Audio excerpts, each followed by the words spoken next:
In Italy, nearly 800 people have died within the past 24 hours, bringing the total of deaths there to 4,825.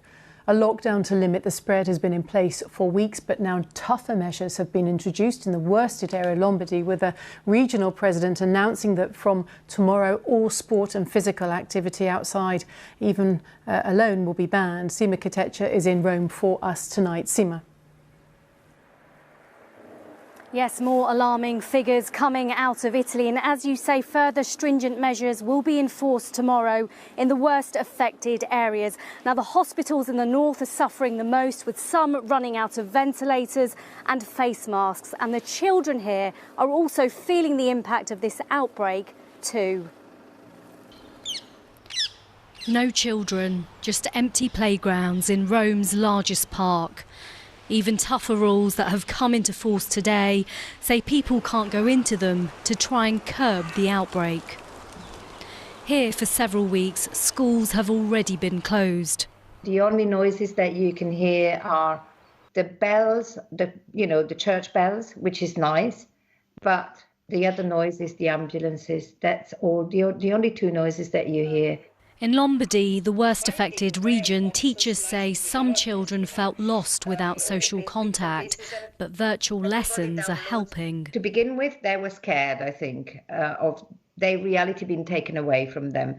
Being able to actually deliver reality through a computer, even if he's obviously on a completely different scale, has been particularly important. From tomorrow, people in Lombardy will no longer be allowed to exercise, even on their own, in open spaces, as part of the measures aimed at slowing down the spread of the virus. All vending machines will also be banned. Aurelio, how do you feel about the coronavirus? Thumbs down? Yeah. Thumbs down. One parent in Rome tells us she's worried about the psychological impact the outbreak will have on the young. He is having a little bit of nightmares, though. He's having nightmares? Yeah. I don't know if it's connected, but he's having nightmares about spiders most nights. He says he's not worried because he's brave. You're brave. Well, that's fantastic. You seem very brave and you look very brave. Nobody has lived through times like this before.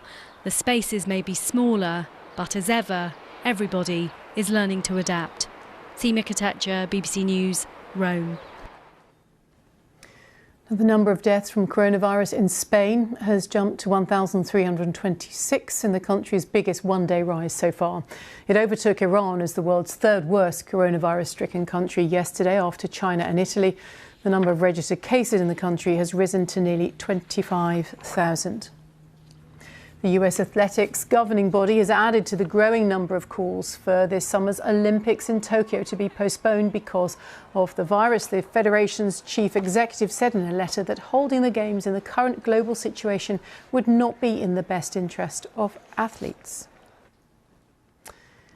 The husband of a British woman who died after testing positive for the coronavirus whilst on holiday in Bali has spoken for the first time of the devastation of his loss. Kimberly Finlayson, who was 52, had underlying health conditions and had undergone 2 emergency operations in an Indonesian government hospital.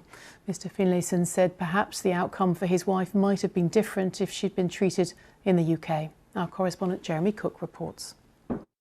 Myself and my 4 children are absolutely devastated to lose the most beautiful wife and mother. She's so generous. She's so full of life.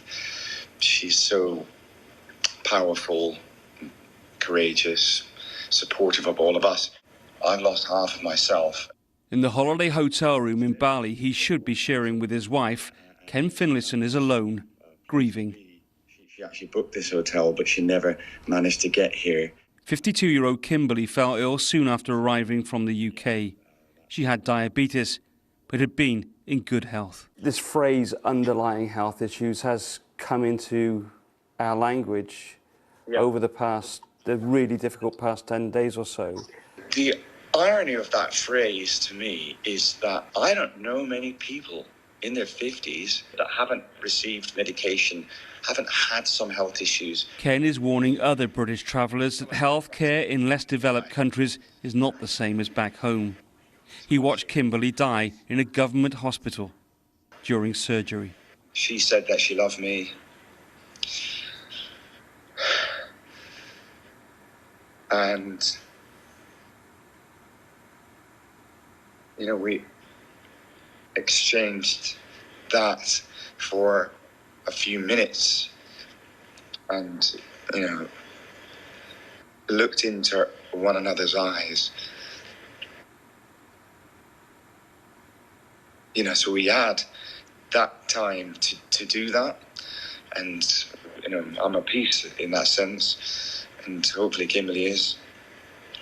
Even in his grief, Ken's thoughts are with other British families who may also lose loved ones to COVID-19. You need to be strong for your family and the memory of your loved one who died in such tragic circumstances. Ken has tested negative for the virus but is still unable to get back to the UK.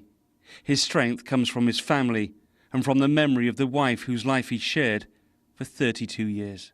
My wife was the most incredibly generous, loving mum. Ken Williamson ending that report from our correspondent Jeremy Cook.